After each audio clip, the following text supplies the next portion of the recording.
sapagkat di maaari na ang dugo ng mga baka at ng mga kambing ay makapag-alis ng mga kasalanan. Kaya't pagpasok niya sa sanglibutan ay sinasabi, hain at handog ay hindi mo ibig, ngunit isang katawan ang sa akin ay inihanda mo. Manalangin po tayo, Panginoon, pakipagpala po ng iyong mga salita, sa tulong at pagkilos ng banal na Espiritu at sa paglukob, lagi, hindi lang po yung minsan at magpakailanman pagdating sa usaping kaligtasan, kundi lagi sa aming pang-araw-araw ding buhay. Kabagan niyo kami pagpalain sa pangalan ng Panginoong Jesus. Amen. Okay. Ang ating pinag-uusapan, para ang tao ay tanggapin ng Diyos. Dahil hindi ho karaka-raka ang tao'y pwedeng tanggapin ng Diyos. Ano po? Sapagkat ang Diyos po'y banal, tayo'y makasalanan. Ngayon, ang tao, para matanggap ng Diyos, kahit sa Old Testament time, na pinakita na noon pa, kailangan sila'y magdala ng handog. At meron dong sanctuary inilagay. Ano po? Meron pong tinatawag na banal at dakong kabanal-banalan. At ang bawat aharap doon, mga minamahal, ay hindi nililingap ng Diyos na walang dalang tupa. O walang dalang toro. Walang dalang kalapate. Na ang katangian dapat ay walang kapintasan. So, ang taong pupunta sa tabernakulo para sumamba o para maging katanggap-tanggap sa Diyos, ay meron siyang representative. Merong kakatawan sa kanya. Ano ho? May magdadala ng kanyang pagkatao kasama na ang kasalanan. Na kung wala nun, hindi tatanggapin ng Diyos. Kaya hindi ho ura-uradang tinatanggap ng Diyos ang tao. Hindi ho, maniwala kayo sa Biblia. Dahil kung hindi kayo maniniwala, ay lugi ka. Mapapahama ka. Sinong gusto mong paniwalaan? Satanas. Ang Diyos maliwanag nagturo, talagang hindi karaka-raka pwedeng ang taong pumasok sa presensya ng Diyos. Lalo na sa langit. Dahil yung dakong kabanal-banalan na pinagawa ng Diyos kay Moises, may pattern yon. At ang tunay na pattern yon ay langit. Ibig sabihin to sa larawan, sa foreshadow pa lang, ay hindi karaka-rakang pwedeng pumasok ang tao even among priests without offering. Kahit nga mga saserdote na, hindi sila pwedeng automatic katanggap-tanggap sa Diyos without offering. Are you with me? Di lalo naman tayo, hindi man tayo priest. In fact, sila'y Hudyo. Tayo hindi Hudyo. Kung yung bayan ng Diyos, hindi porket bayan ng Diyos ay katanggap-tanggap agad, lalo naman tayo mga minamahal. Tayo'y hintil. Kaya kung walang offering, hindi pwedeng tanggapin ng Panginoong Diyos. Ngayon, sino yung sinasagisagan? Sino talagang tumutukoy? Kasi sabi, yung Old Testament yun po ay shadow lamang. Hindi yan ang realidad. At ang ating nga pong pinag-aaralan, si Kristo yung offering. Perfect offering. Ngayon, kaya tinuturo po natin, sa liwanag ng Biblia, wala talagang pwedeng pumunta ng langit kung wala si Kristo na siyang magdadala ng iyong kasalanan. Oho, tatandaan niyo yan. Hindi relihiyon mo ang magdadala ng iyong kasalanan. Ano ho? Hindi binyag ang magdadala ng iyong kasalanan. Kahit nga sa Old Testament time, wala naman tinurong binyag doon para ikay magdalhin ang kasalanan mo. Yan ay invento ng tao. Ano ho? Doon sa Old Testament time, wala ho yan. Talagang kinakailangan ng taong humarap na may dalang handog. Kaya kung gusto mong ikaw ay makaharap sa Diyos, tanggapin ng Diyos, dapat may dalang handog ka. At si Kristo ang tunay na handog na nagdala at dapat magdala ng iyong kasalanan. Are you there? Kaya kung ikaw hindi ka mananampalataya kay Kristo, na siyang handog lamang ng Diyos, katulad ni Cain, naghandog, pero si Satanas ang nalugod. Alam niyo, labas kay Jesus na tanging sakdal na handog na nagdala ng ating mga kasalanan, Satanas na ang iyong pinaglilingkuran at pinaghahandugan. Sana maliwanag po ito sa atin, mga minamahal. Ano ho?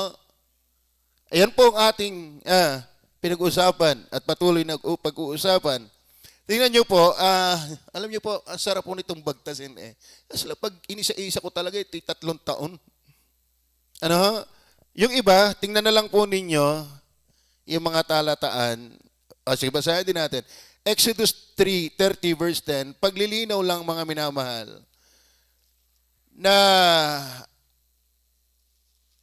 ang sistema ng Diyos, ang procedure ng Diyos para ang tao'y tanggapin, may magdadala ng kanyang kasalanan. Okay, tingnan po natin na Exodus chapter 30 verse 10. At si Aaron ay tutubos ng sala sa ibabaw ng mga anyong sungay ng dambana. Minsan sa 1 taon. Kanyang tutubusin sila na minsan sa 1 taon. Ng dugo ng handog dahil sa kasalanan. Tutubusin sila. Tingnan niyo po, sabi po ng talata. Minsan sa 1 taon, kanyang tutubusin sila na minsan sa 1 taon ng dugo ng handog dahil sa kasalanan sa buong panahon ng kanyang mga lahi. Meron talagang hayop na papatay ng kanyang dugo na siyang tutubos sa kasalanan. Noon pa itinuturo na yan. Ano ho? Kaso lang, ito'y anyo. Hindi ito, sabi nga na talata natin binasa, hindi ito talaga nag-aalis, nagko-covered lang. Tinatanggap ng Diyos, pansamantala, ang taong naghahandog ng unang tipan, pag may dalang tupa, turo, pansamantala, pero hindi naman talaga naaalis. Kaya nga, taon-taon naghahandog. Pero si Kristo minsan at magpakailanmang inihandog. Hindi na kinakailangan ng taon-taong paghahandog. Are you with me? Kaya sufficient. Sapat ang ginawa ni Kristo dahil siya yung talagang inaaninuhan. Are you there? Ngayon, kung wala ito, huwag mong ipagpilitan ang gawa mo. Huwag mong ipagpilitan ang relihiyon mo. Huwag mong ipagpilitan ang kabaitan mo. Dahil noon ang dami ng mababait, mas mababait sa iyo, pero hindi karak-karakang lumapit, pwedeng lumapit sa Diyos without offering. Kung relihiyon ay pagmamalaki mo, mas tinatanggap na relihiyon ng Diyos ang Judaismo. Judaism. Why? Kasi ang relihiyon ng Diyos sa bansang Israel ay Judaism. Judaism. Hudyo.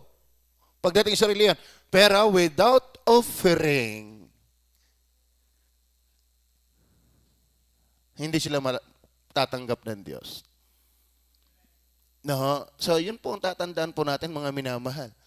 At yun po'y kakunti pa ang tao, ginawa na yan, na magkapatid na si Adan at si Kabil tuloy. Si Cain, nagsama na si Kabil. Ano? Si Cain at si Abel. Ano? Okay. Noon pa lang pinaikita na, mga minamahal, na talagang may magre-represent sa atin para tanggapin ng Diyos. Kaso lang, ang ginawa ni Cain, ang nirepresent niya, ay kanyang pagpapagal. Yan po ang mga relihiyon ngayon. Kanyang pagpapagal, good works. Mga minamahal, hindi yan ang tinatanggap ng Diyos. Bakit? Kinakailangan natin ihandog ay yung mamamatay para sa atin na walang kasalanan. Kaya pagdating ng John 1:29, obvious po sabi, narito ang kordero ng Diyos. No? Hindi galing sa kawan, kundi galing sa langit na nagkatawang tao. Narito ang kordero ng Diyos. Na mag-aalis. Bakit siya makapag-aalis? Siya yung magdadala sa Isaiah chapter 53, ang liwanag. Siya'y hinampas dahil sa ating mga kasalanan. Siya'y binugbog at pinatay. Dinala niya ang ating mga karamdaman at mga pagsalangsang. Si Kristo ang kordero ng Diyos na sakdal na handog para sa Diyos para tayo matanggap ng Diyos. Are you with me? Kaya kung gusto mong direct access in the presence of God, what you really needed is Christ. Not Baptist Church. Not Catholic Church. Tuwa naman kayo. Amen. Anong mayroon tayo ngayon? Praise the Lord. Amen.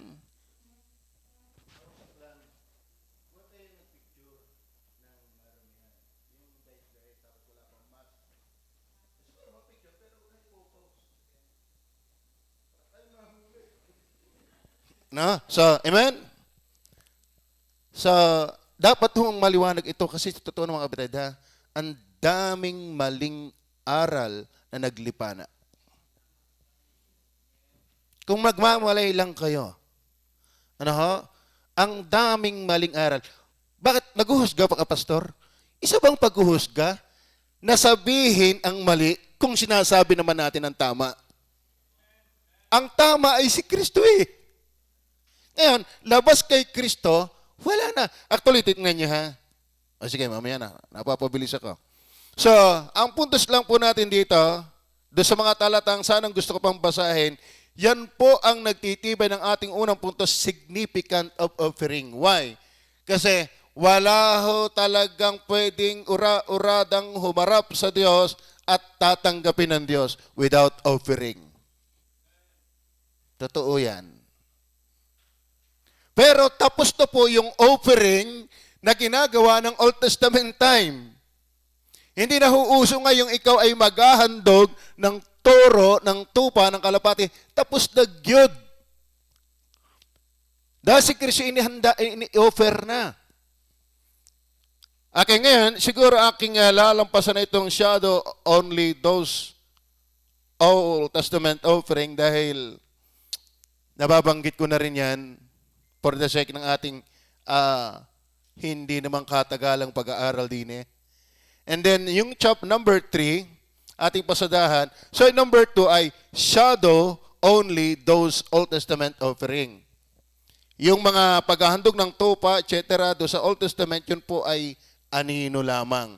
Then number 3, sin can take away by Old Testament offering. Ang kasalanan naman talaga ay hindi kayang alisin ng mga toro, tupa, kambing. Kasi shadow lang yon. Kumbaga ay pansamantagal. Ano?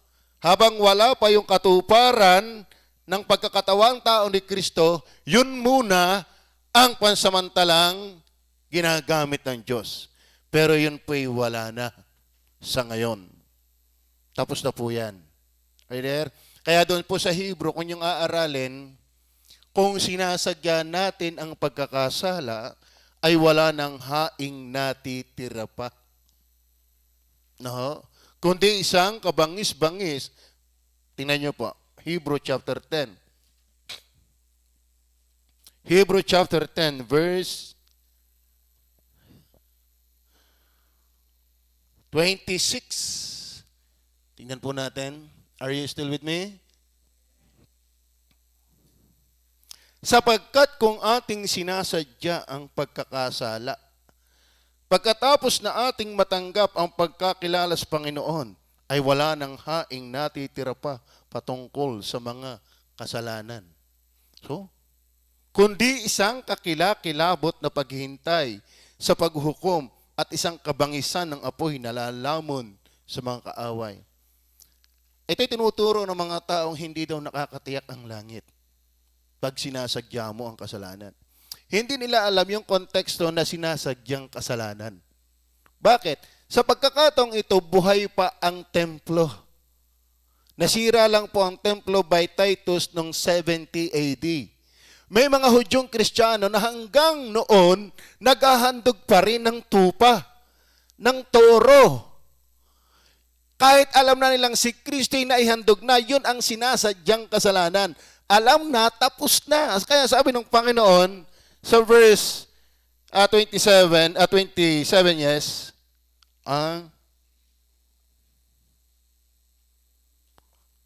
verse 27, kundi isang kakilakilabot na paghihintay sa paghuhukom at isang kabangisan ng apoy na lalamon sa mga kaaway. Ang idea nito mga kapatid, si Kristo yung handog ng Diyos na sakdal at yun ay tapos na. Tapos na. Ibig sabihin tapos na. As in tapos na. Ang kasunod na yon ay nakatatakot na hatol ng Diyos. Ibig sabihin, yung ginawa ni Kristo, yun ang sukdulan. At pag meron ka pang ibang ginagawa doon, yun ay katakot-takot na. Yun ay kabangisan ng apoy. Naiintindihan nyo ba yun? Parang naiintindihan nyo nga. Ibig sabihin, outside of Christ's perfect offering is nothing but fearful looking for judgment and fiery indignation. Okay. Halimbawa, si Joshua, siya yung inihandog na ng Diyos, sakdal na. Ngayon, bakit ang Hudyo during that time naghahandog pa rin? Sabi, wala nang haing natitira. Kaya hindi na kinakailang i-continuation. Wala na. Tapos na. Labas doon sa haing inihandog, hatol na ng Diyos. Ibig sabihin, kapag hindi ka naniniwala doon sa ginawa ni Kristo sa krus ng Kalbaryo, hatol na. Hindi kaligtasan, hatol. Naiintindihan nyo gayon? Kasi wala nang haing natitira. Pag sinabing wala nang haing natitira, there is no such extra perfect offering. Christ alone is the perfect offering. If you want to become acceptable before God, come to know, believe the Lord Jesus Christ only. Because outside of Christ's perfect offering, ay kakilakilabot na hatol na ng Diyos. Kaya yung mag-giit, abay kay kung saan na mo lahat, ay doon ako mamamatay. Mamamatay ka nga dyan. Kasi hindi yan ang perfect offering. Wala nang haing natitira. Ibig sabihin, wala ka nang maaasahang pagsasalalayan ng kaligtasan. Maliwanag ko ba? Bitangin yung mukhay madilim. Iniisa-isa ko ito bakit? Natututo po ako sa mga tao. Na-challenge po ako sa mga taong kulto. Kung paano nilang gustong basagin, salaulain, pamaliin ang katotohanan. Katungkulan ko ito sa inyo. Are you with me? Ito'y dapat kong gawin. Wala nang haing natitira pa. Okay? Tapos na ang Levitical system. Huwag ka na maghandog ng tupa. Sa pastor na lang. Ano? Huwag ka na maghandog ng toro. Huwag ka na maghandog ng anuman. Bakit? Porsyado, naganap na eh. Di ba? Wala nang haing natitira pa. Hindi sinabing, okay, nagawa ko, medyo hindi pa tapos, ituloy nyo. Hindi naman ganun eh. Tama ba? Wala na as in ngayon, pag ipinilit mo pang, merong pang bukod kay Kristo, ang sabi doon, isang kahindik-hindik na hatol na ng Diyos. Ibig sabihin, kapag meron kang ibang pinapaniwalaan, bukod kay Jesus, hindi ka ligtas. Are you with me? Dapat klaro sa atin yan. He is not only the high priest, but he also the perfect offering. In order for us to become acceptable before a holy God. Maliwanag ho baga? Baway ginatanong ng dating daan kitulala. Ngayon, nais ko ding dumiin sa pang-apat na puntos. Sufficiency of Christ's offering. Sufficiency of Christ's offering. Basahin po natin ang Hebrew chapter 10, verse 9 hanggang 14. Kaya mga kapatid, inyong tatandaan, mali ang sabihin kung saan ako'y namulat, doon ako mamamatay. Bakit? Yan bang iyong kinamulatan, yan ba ang perfect offering? Are you with me? Ay ako naman ikay hindi totoong kasamaan, ako'y walang naragabyadong tao. Yun bang ikaw ba ang perfect offering? Ako'y kay sumusunod sa kautusan. Sabi mo lang ay kilasing. Sa totoo na, walang makakasunod 10 utos. Pero kahit ipaglaban mo yan, hindi pa rin yan ang perfect offering. Sino ang perfect offering? Mahalaga ba yan? Walang lalapit sa Diyos without perfect offering. Are you with me? Ngayon, tingnan po natin yung sufficiency. Kaya halos panapanag po na yung aking sinasabi dito. Ano pag sinabi sufficiency? Sapat. Walang kulang. Ano? Ang sabi ng dating daan ay garne. Ginawa na ni Kristo ang kanyang bahagi at tayo kanyang iniligtas. Gawin naman natin ang ating bahagi. Oh, kaya, tama ba yan? O may tama? Ano sabi sa akin? Niligtas na tayo ni Kristo. Ginawa na niya ang kanyang bahagi. Tayo naman gumawa ng ating bahagi. Sinabi ko sa kanya, balik ko ang tanong, paano mo nasabing niligtas na tayo? Kasama ka ba doon? Paano ikinakiki tayo? Tama ba? Tayo kayo tinubos na ni Kristo. Paano mo nasabing ikasama sa tayo? Hindi na naimik. Akala kasi pag namatay si Kristo, automatic lahat kinamatayan niya. No. Ang kinamatayan niya yung sasampalataya sa Kanya. Bakit? Pag ikaw ba'y nag-birthday, naganda ka, lahat ng daigdig, dala. O yun na ang a-attend. Abay, pag ikimaghahanda pang buong mundo umakyat ka sa bituin, baka may malaking baboy doon. Tama ba? Hindi pa rin naghanda ka, nagpatay ka ng baboy, buong barangay. Ang inaasahan mo. Tama ba? At yun yung naka-offer doon. Si Kristo ay handog ng Diyos. Yes, for the whole world. But notice the whole world. Ibig sabihin, hindi lang Israel, kundi bawat bansa na sasampalataya. Alam niyo, sa totoo na, kung ang kamatayan ni Kristo ay talab na sa lahat, ligtas lahat. Tama ba? Kung ikingay nangangawil huwag kang aasang lahat ng isda'y huli. Isang pamain, hindi mahila, bakit? Lahat ng isda'y kumagat. Tama ba? Hindi ho gayon yun. Nakikigayon sila, hindi mo naiintindihan. Are you with me? Ang bisa ng kamatayan ni Kristo ay sa mga nanampalataya sa Kanya. Ayokong lahat ng tayo mananampalataya. Kumbaga sa isang pain, lahat ay kumagat. Abay, walang laman ng kabaret. Kumagat ka na kay Kristo, bakit may rami pang laman ng kabaret? Ano din ang baptist? Nakagat din doon. Ba? Talagang natutuwa sa ating anihan na. Praise the Lord. Ngayon, sufficiency. Tingnan niyo po, sapat po yan. Sapat, doon sa sasampalataya. Hindi ho kulang ang ginawa ni Kristo. Tama ba? Ngayon, kung ito'y para sa lahat, bakit hindi ligtas ang lahat? Ano yung kulang? Hindi. Kasi ang bisa nito'y doon sa nagsisisi at nananampalataya. Hebrew chapter 10, verse 9 hanggang 14. Saka sinabi niya, narito, talagang si Kuya Boy ay bidang-bida sa Bible.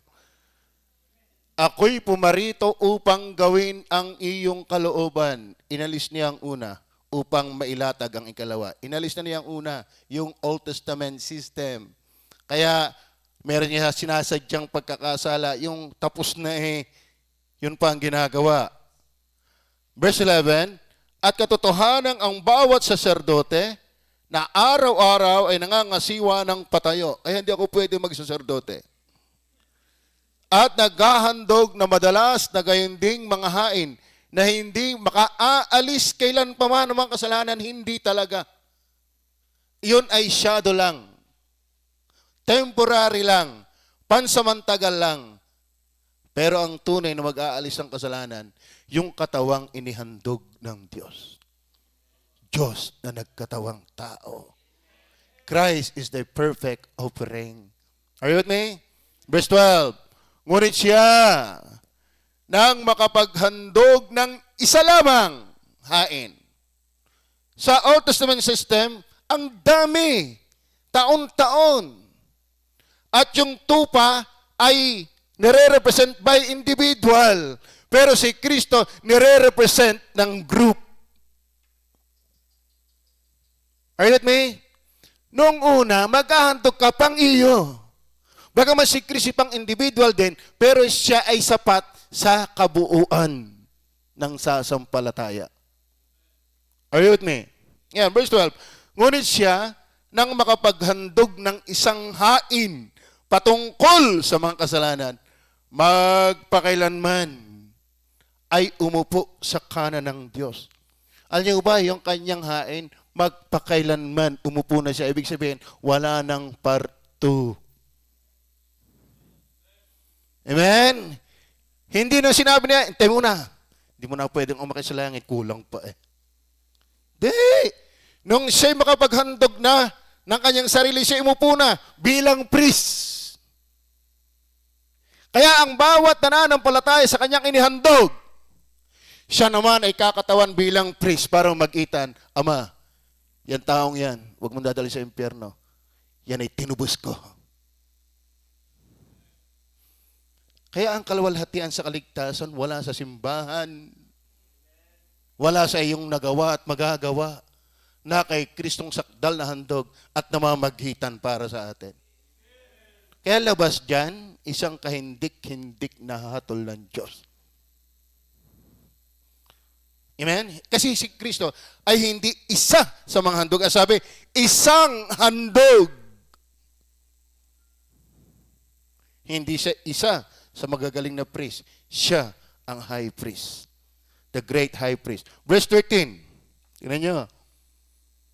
Buhat noon ay naghihintay hanggang sa ang kanyang mga kaaway ay maging tungtungan ng kanyang mga paa. Buhat nung ihandog niya. Siya umakyat sa langit. Wala nang inaantay na handog, kundi ang hukuman ng daigdig. Kaya kung hindi ka mananampalataya sa ginawa ni Kristo ang handog, hukom ang inaantay mo. Tama? Are you with me? Maliwanag ba? Labas kay Kristo ang inaantay mo'y dilubyo. Yan po, maliwanag na turo ng Bible. Tuloy natin, verse 14. Sapagkat sa pamamagitan ng isang paghahandog ay kanyang pinasakdal. Pastor, ako kay sakdal ng garne, ako'y pamali-mali. Sa iyong paningin lang yan. Kasi nasa lamang ka pa. Pero kung nanampalataya ka talaga kay Kristo, kasakdalan ni Kristo ang bumalot sa iyo. Tanin niyo ha? Old Testament time. Halimbawa si Atifina maghahandog. Atifina, pupunta ka sa tabernakulo, hindi ka tatanggapin ng Diyos. Ang kinakailangan mo'y tupa. Hindi tupakin, tupa. Ano? Lahat ng kasalanan dadalhin ng tupa. At tatanggapin ka ng Diyos. Papatayin. Actually, papatayin talaga ang tupa eh. Huhugasan, iihaw. Kaya malalaki ang katawan ng mga priest noon. Dahil, imagine mo, daming individual Jews naghahandog ng tupa, ng toro. May bahagi doon ng tupa, ang mga Israelites. Okay. Pinatay at pinatay. Hanggang sa kinatawanan din yun ng priest do sa tabernakulo, do sa kabanal-banalan. Ngayon, ikaw ngayon ay katanggap-tanggap na sa Diyos. Bakit? Hindi dahil ikaw ay katanggap-tanggap, ate. Kasi may dahilan kung bakit ka tinanggap. Yung dala mong tupa. Kasi lang ang problema doon, bakit taon-taon? Kasi, yung tupa na kinukuha doon ay simbolo lang. At saka yung priest na mamamagitan sa iyo, mamamatay. Pero bakit tayo ay sakdal magpakailanman? Kasi si Kristo ay priest, handog, na hindi na mapapalitan.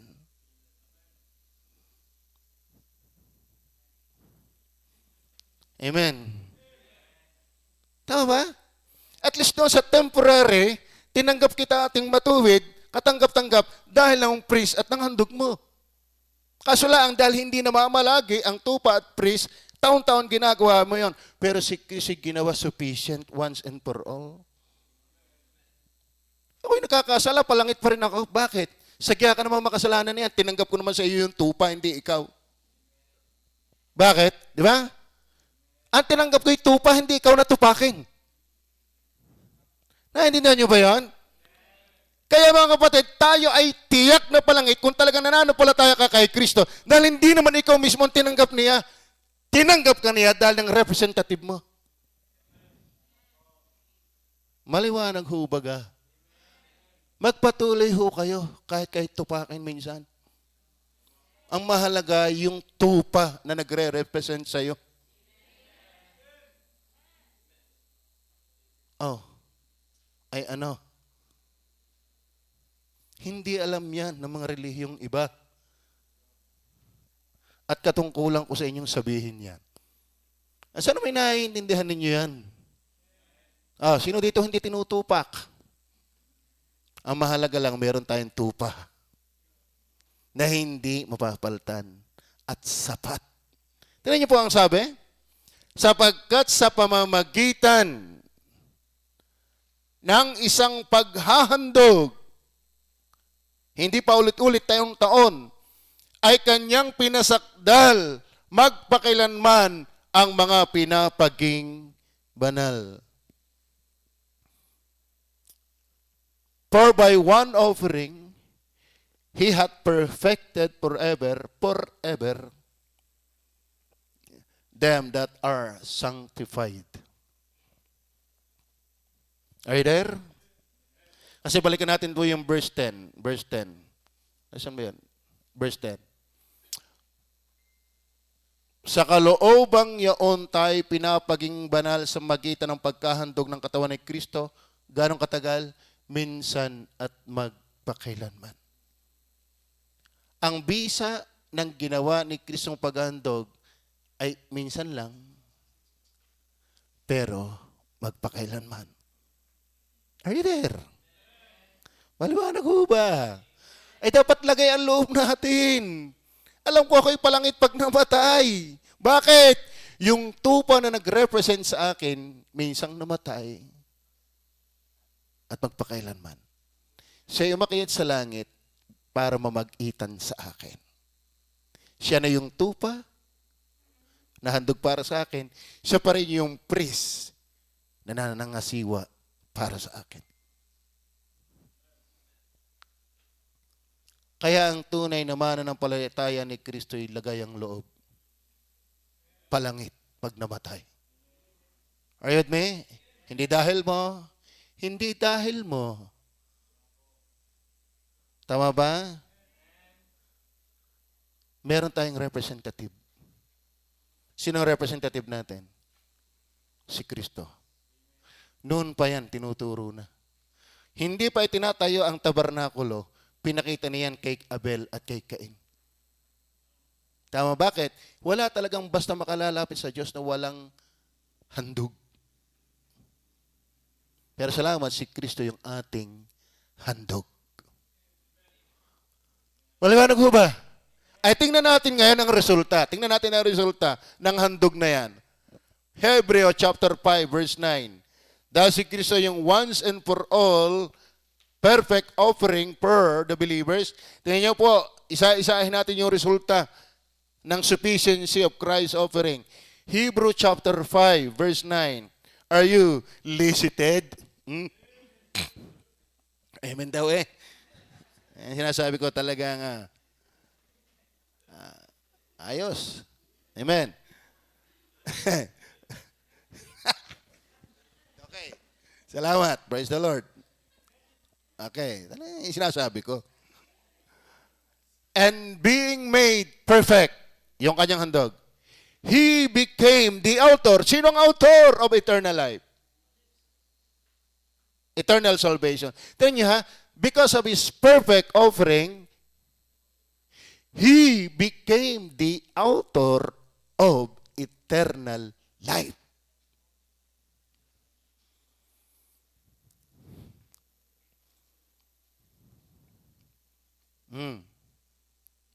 Are you elicited? Okay. Yung kanyang ginawang walang kulang na handog, siya yung naging may akda ng walang hanggang buhay. Tama ba? Therefore, kung nananampalataya ka, yun ang sinasaligan mo para tanggapin ka ng Diyos, yun ang dahilang handog ng walang hanggang buhay. Kaya ang nananampalataya, walang hanggang kaligtasan. Kaya ang tanong ligtas ka na? Ay, ang sabi si Kristo ang gumawa ng walang hanggang kaligtasan, hindi ako. Kundi yung offering, yung representative ko para tanggapin ng Diyos, siya ang gumawa para sa akin ng walang hanggang kaligtasan. Hindi isang linggong kaligtasan, hindi isang buwang kaligtasan, hindi isang taong kaligtasan. Ang sabi, walang hanggang kaligtasan. Sino pinaglagaya, binibigyan? So also, ano sabi yan? Verse, ano ba yung binabasa ko?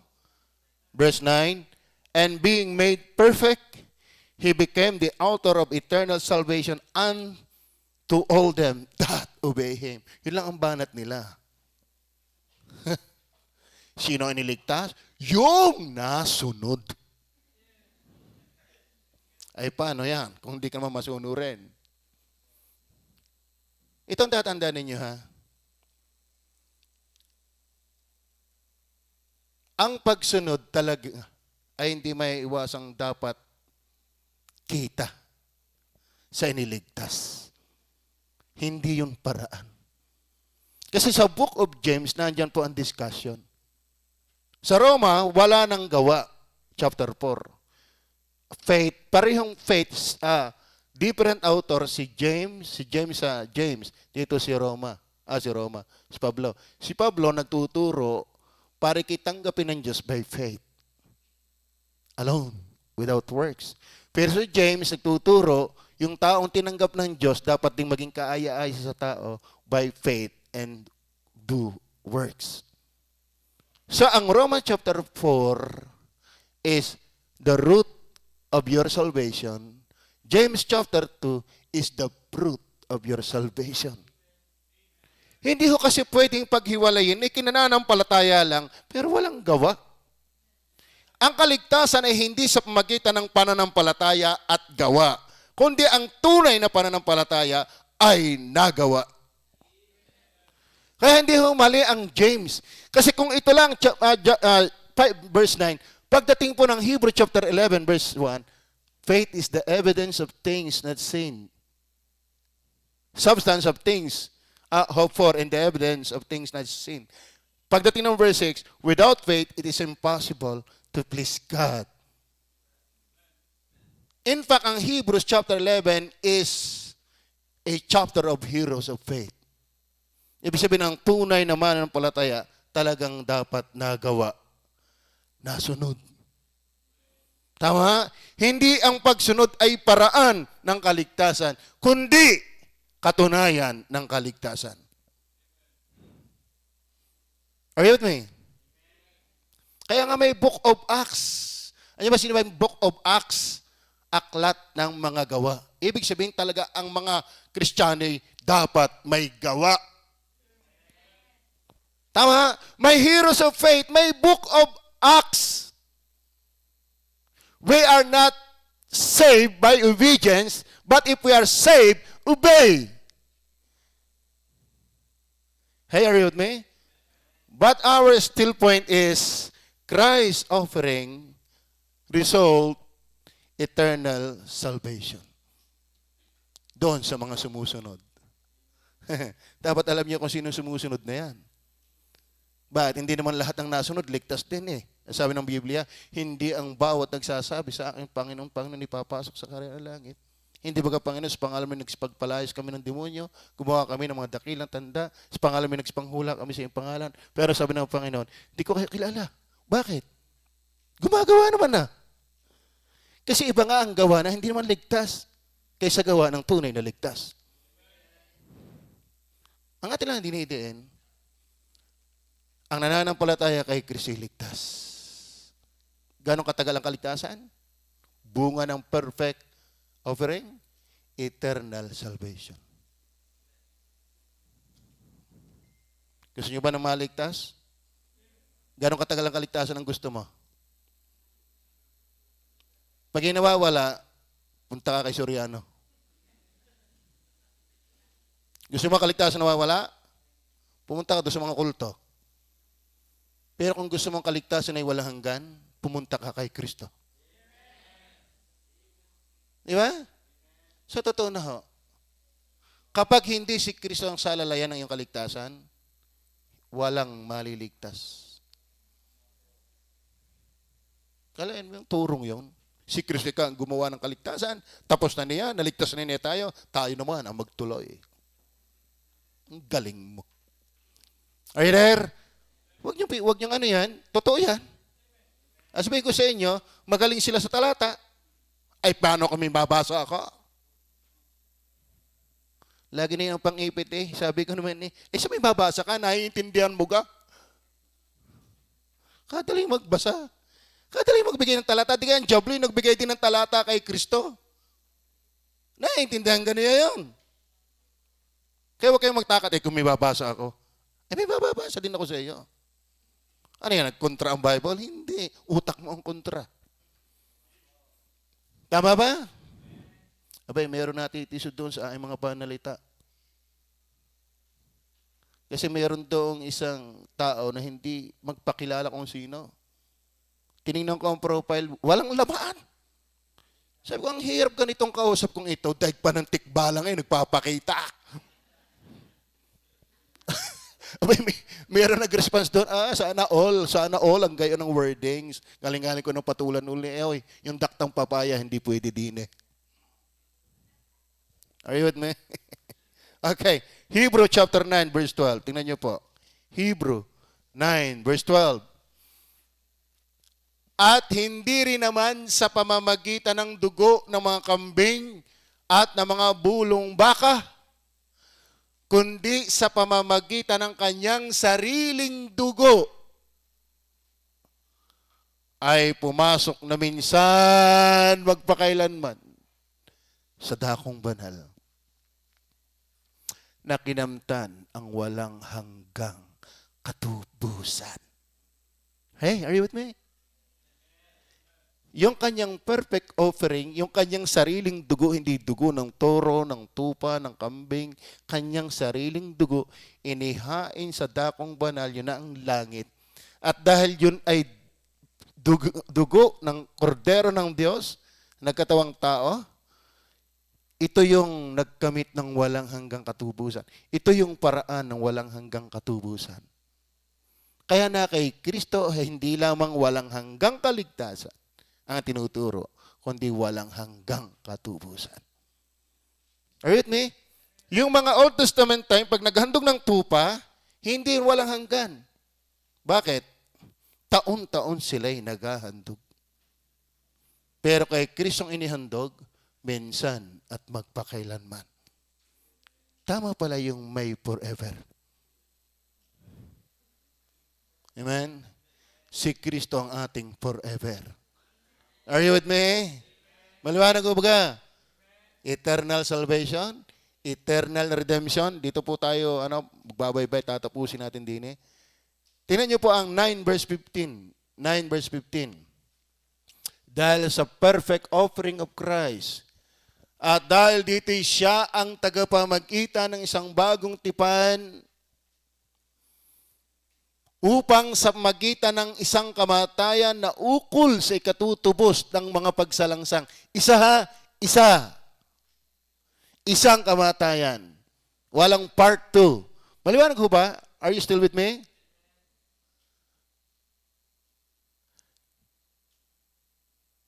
Ano yan sana?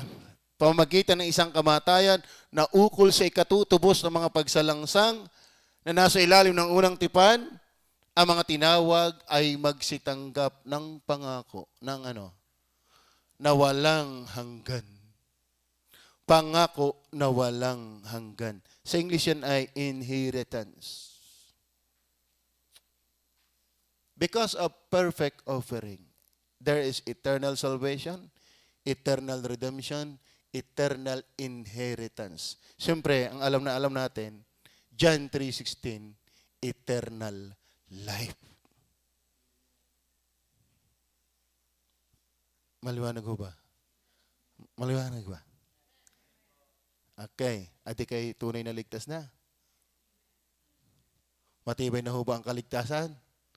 Sa aming mga minamahal, huwag mong iaaraw sarili mo basta-basta. Kailangan ka magdala ng handog. Hindi na tupa, hindi na toro. Ang kailangan mong handog ay si Kristo. At siya inihandog minsan at magpakailanman na ang dulot ay walang hanggang kaligtasan, walang hanggang katubusan, walang hanggang pangako, walang hanggang buhay. Saan ka pa? Saan ka pa?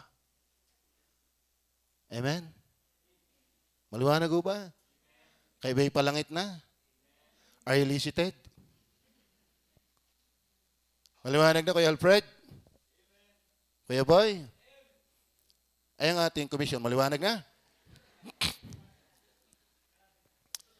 Sana maliwanag po mga kapatid. Ang sarap pong aralin ito. At isang araw, mayroon pala akong 3 minutes. Magtapos na lang ako din sa number 5.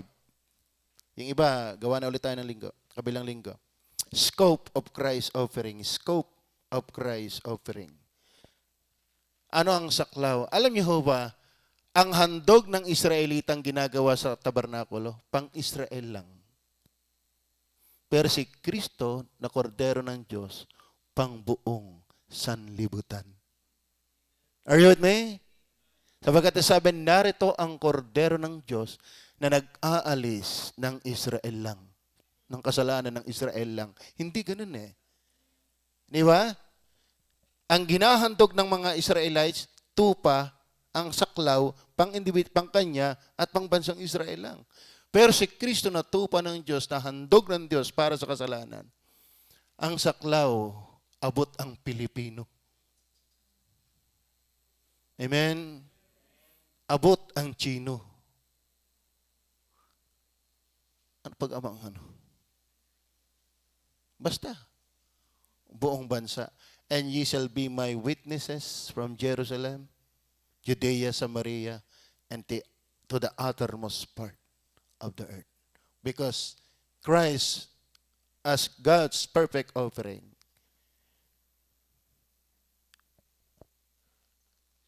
ang scope ay ang buong mundo. Amen? Kaya ba naabot na ng bisa ng handog na inihandog ni Kristo? Magpasalamat tayo. Sambahin natin ang Panginoon sa Espiritu at katotohanan. Tayo manalangin. Mapagpala namin Diyos sa langit. Salamat po ng napakarami. Isang doktrina, isang matibay na katotohanan na talagang wala nang haing natitira pa. Ibig sabihin, ito na yung sukdulan. Ito na yon. At labas dito ay isang mapanganib na mabagsik na paghuhukom ng Diyos. Kaya kung ang tao ay may inaakala pa na paraan bukod kay Jesus, ay isang kakilakilabot na paghuhukom na ang kanyang inaantay. Sapagkat wala ng haing natitira.